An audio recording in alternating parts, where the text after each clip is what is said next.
안녕하세요. 2월 14일 화요일입니다. 오늘은 마태복음 11장 1절부터 10절까지입니다. 제가 읽겠습니다. 예수께서 열두 제자에게 명령하기를 마치시고 이에 그들의 여러 동네에서 가르치시며 전도하시려고 거기를 떠나가시니라. 요한이 옥에서 그리스도께서 하신 일을 듣고 제자들을 보내어 예수께 여짜오되 오실 그 이가 당신이오니이까 우리가 다른 일을 기다리오리이까.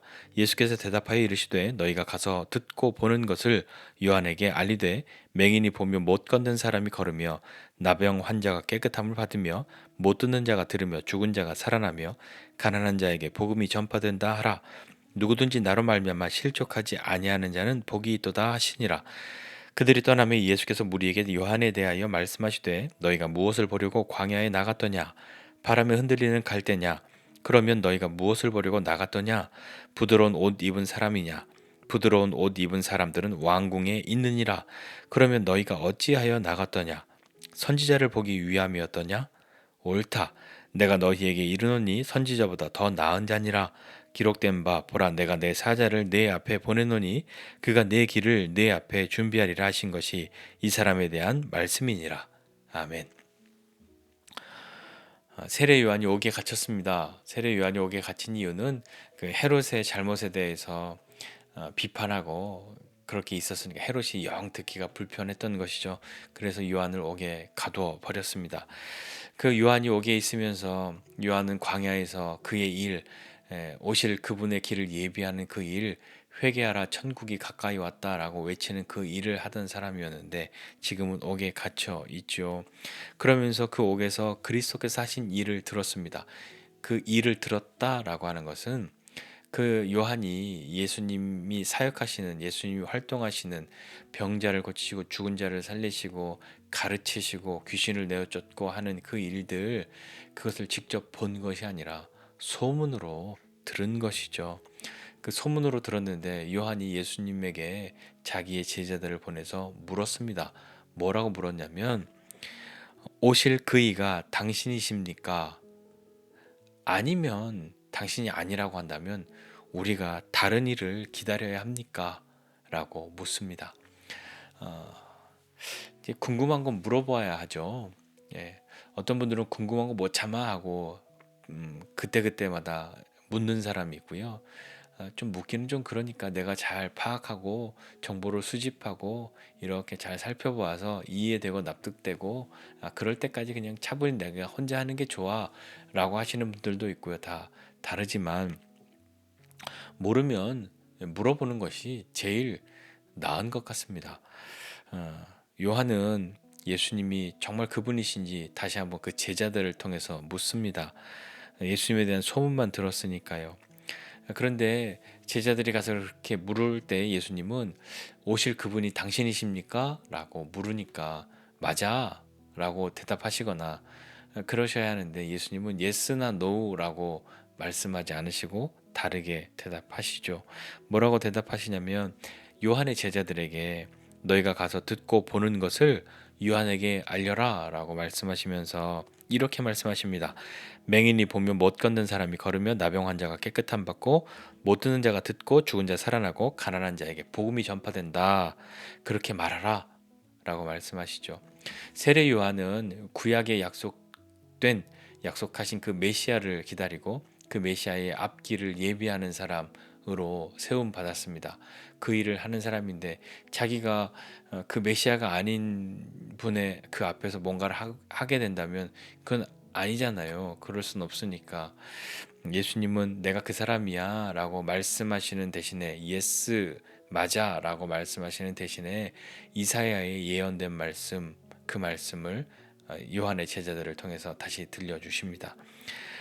그 예언의 그 메시아 그 하나님의 그 메시아가 다시 왔을 때 이런 일이 생긴다 라고 하는 것 그것이 예수님이 지금 내가 하고 있는 일 네가 소문으로 듣고 있는 일 그 일을 하는 사람 내가 바로 그 사람이야 라고 말씀해 주시는 것이죠. 요한은 아마 이 이야기를 듣고 더 가슴이 벅차올랐을 겁니다. 그렇게 요한이 자기가 그 약속하신 그 메시아의 앞길을 예비하는 사람으로 서 있다고 하는 것 그것을 다시 한번 깨닫게 되지 않았을까요? 그 요한의 제자들이 떠나고 난 다음에 예수님께서 무리에게 요한에 대해서 말씀하십니다. 이렇게 말씀하시죠. 너희가 무엇을 보려고 광야에 나갔더냐? 라고 묻습니다. 니네 뭘 보려고 광야로 갔니? 라고 물어보시면서 바람에 흔들리는 갈대를 보려고 갔니?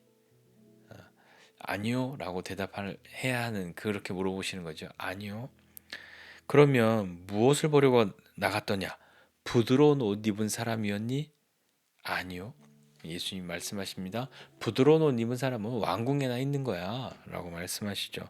그러면 너희가 어찌하여 나갔더냐? 선지자를 보기 위함이었더냐? 옳다라고 말씀하시는 거죠. 그러니까 광야로 사람들이 나갔던 이유, 많은 사람들이 광야로 간 것은 선지자를 보기 위함이었던 거죠. 그런데 예수님은요, 그 선지자보다 더 큰 사람이 이 요한이라고 말씀하시는 겁니다.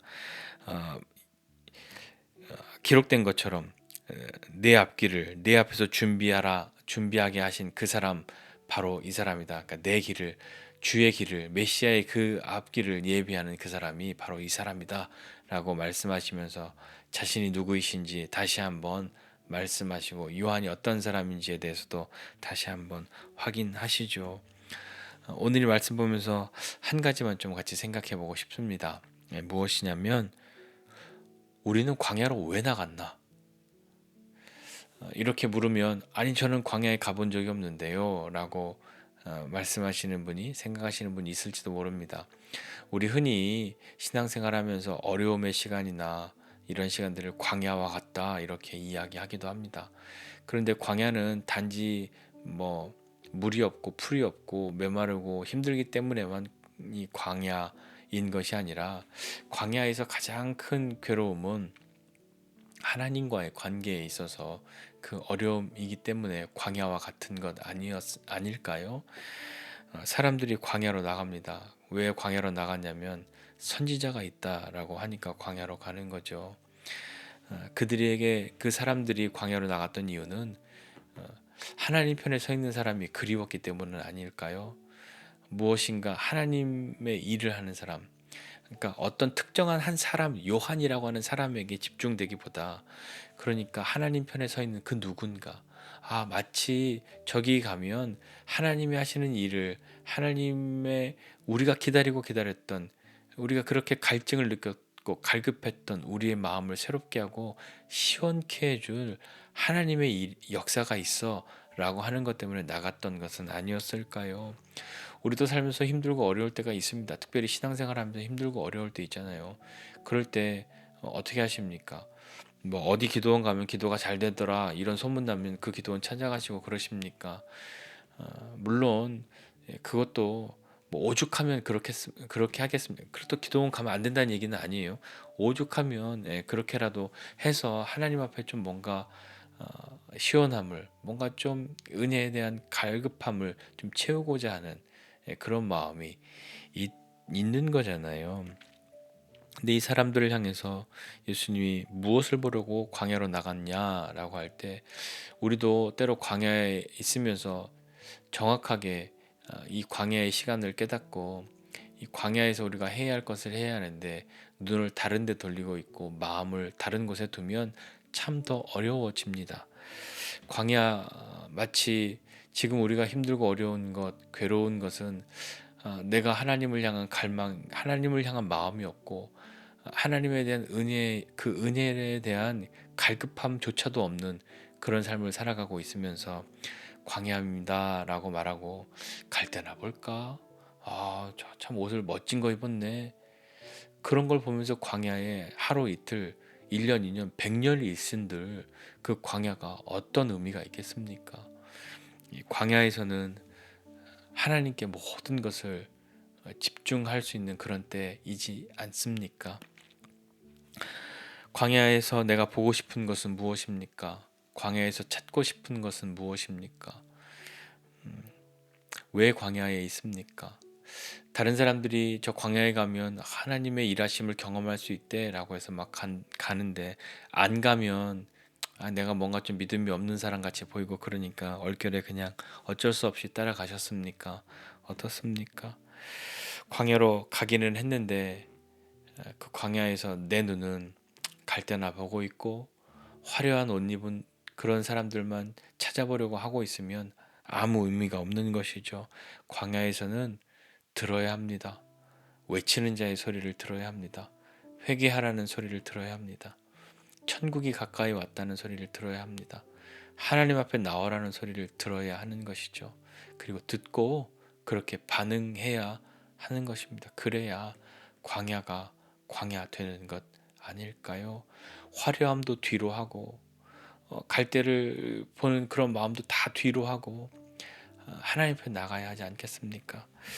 광야에 있는데 광야에 없는 광야가 아닌 왕궁에 있는 사람처럼 그렇게 화려한 옷 보는 것, 그런 사람 보는 것, 갈대 보는 것 그런 거에 우리 마음 두지 말고 우리 다시 한번 내 마음에 진리에 대한 이 가람이 있는 그런 때에 하나님 앞에 부르시는데 이제는 그런 가람조차도 내게 있는지 없는지 모른다고 하는 그런 때가 있다면 뭔가 믿는 사람인 것 같기는 한데 아무런 열망도 없고 갈망도 없고 이 가람이 없다면 그렇다고 내가 은혜에 아주 충만한 삶을 사는 것도 아닌데 이런 가람 이런 갈증이 없다면 우리 다시 한번 우리의 눈을 돌려야 하지 않겠습니까?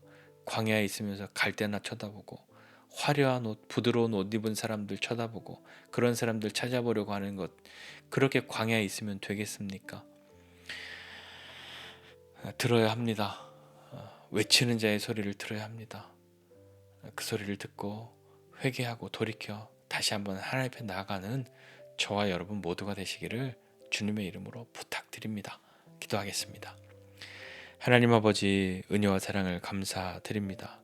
하나님 참으로 하나님을 향한 갈급함, 갈망 그것이 언젠가는 너무 내게 가득하고 괴로워서 주님 앞에 몸부림쳤었는데 이제는 은혜에 충만한 삶을 사는 것도 아닌데도 이 가람을 무시하고 가람이 너무 지나쳐서 가라앉지도 모르고 그렇게 살아가고 있는 것만 같습니다. 하나님 이런 우리를 긍휼히 여겨주시고 광야를 지나가고 있는데 광야에 머물고 있는데 여전히 우리의 눈과 우리의 마음은 갈대나 쳐다보고 부드러운 옷 입은 사람들이나 구경하고 그런 사람들이 되고 싶다는 욕망만 가지고 그렇게 있는 우리는 아닙니까? 하나님 돌아보게 하여 주시고 외치는 자의 소리를 듣게 하여 주옵소서. 회개하라 외치는 자의 소리를 듣게 하여 주시고 다시 한번 하나님 앞으로 돌이키는 우리의 삶 되도록 은혜를 베풀어 주시옵소서. 감사드리고 예수님의 이름으로 기도드립니다. 아멘.